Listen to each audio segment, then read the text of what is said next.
अस्सलाम वालेकुम। आप देख रहे हैं के न्यूज HD। में हूं हारिस अली शाह गिलानी। चलते हैं आज की अहम खबरों की तरफ। रुक करेंगे साहिवाल का, जहां से रिपोर्ट कर रहे हैं हमारे नुमाइंदे रऊफ शहजाद जट। वफाकी वजीर बराए तखफीफ गुर्बत समाजी तहफ़्फ़ुज़ पीर इमरान अहमद शाह ने Benazir income support programme camp office Sahiwal का इफ्तिताह कर दिया। इफ्तिताही तकरीब के बाद मीडिया से गुफ्तगू करते हुए वफाकी वजीर पीर इमरान अहमद शाह ने कहा कि गुर्बत के खात्मे के लिए हुकूमत ने मरबूत मंसूबे शुरू किए हैं। उन्होंने कहा कि वजीर आजम पाकिस्तान मियां मोहम्मद शहबाज शरीफ आवाम की फलाह व बहबूद के लिए हर मुमकिन इक़दामात कर रहे हैं।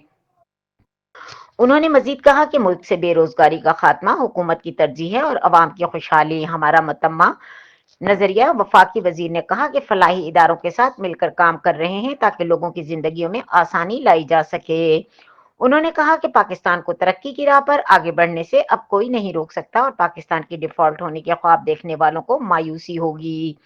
उन्होंने कहा कि अब पूरी दुनिया में पाकिस्तान की धाक बैठ चुकी है। उन्होंने कहा कि मार का हक सर करने के बाद दुनिया में पाकिस्तानियों की इज्जत और वक़ार में इजाफा हुआ है।